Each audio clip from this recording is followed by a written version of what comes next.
இந்த பாசிசத்துக்கு எதிரான போரில் வாழ்வா சாவா என்ற போரில் என்னையும் ஒரு போர்வாளாக தேர்வு செய்தமைக்கு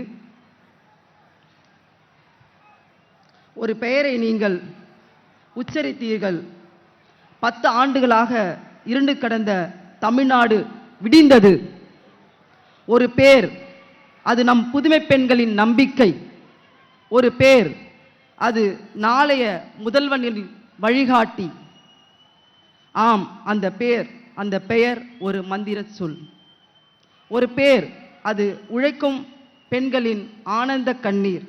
அந்த பெயரை சொன்னால் தன் வாழ்நாள் முழுவதும் இல்லத்தரசியாக இருந்த எங்கள் உழைக்கும் மகளிர் உரிமை தொகை பெறுகிறார்கள். அந்த பெயரை சொன்னால் பேருந்துகள் பிங்க் நிறத்தில் மாறுகிறது, பெண்கள் இலவசமாக பயணம் செய்கிறார்கள். அந்த பெயரை சொன்னால் பள்ளி குழந்தைகளுக்கு காலை உணவு கிடைக்கின்றது. ஆம், அந்த பெயர் உண்மையிலே ஒரு மந்திர சொல். அந்த பெயரை சொன்னால் இந்த அரங்கமே அதிரும் இல்ல. அந்த பெயர் முத்துவேல் கருணாநிதி ஸ்டாலின்.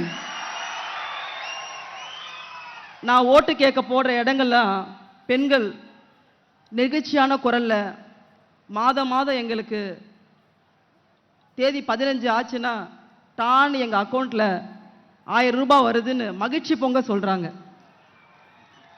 தலைவர் ராகுல் காந்தி இந்த பெண்களுக்காக தான் வருஷத்துக்கு ஒரு தடவை 1 லட்சம் ரூபாய் வங்கி கணக்குகள் செலுத்துவேன் என்று தேர்தல் வாக்குறுதியில் சொல்லி இருக்கின்றார்.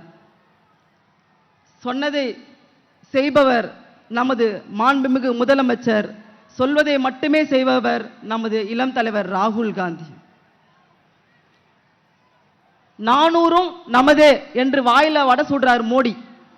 400 நமதே என்று வாழையில் வடை சுடுகின்ற மோடி 40 நமதேன்னு சொல்லட்டுமே பார்க்கலாம். 40 நமதேன்னு சொல்லுவாரா? சொல்ல முடியாதுல்ல. அதே போன்று நமது தளபதி ஸ்டாலின் அவர்கள் 2004 ஒரு போர் முழக்கம் இட்டார். 40 நமதே நாடும் நமதே என்று. இப்பொழுது வரலாறு மாறுகின்றது, புரட்டி போடுகின்றது, வரலாற்றை படைக்கப் போகின்றோம். நான் மயிலாடுதுறையின் காங்கிரஸ் வேட்பாளராக போட்டியிடுகின்றேன். எனக்கு வாக்களிக்குமாறு அனைத்து உள்ளங்களையும் அன்போடு கேட்டுக்கொள்கின்றேன். நன்றி, வணக்கம்.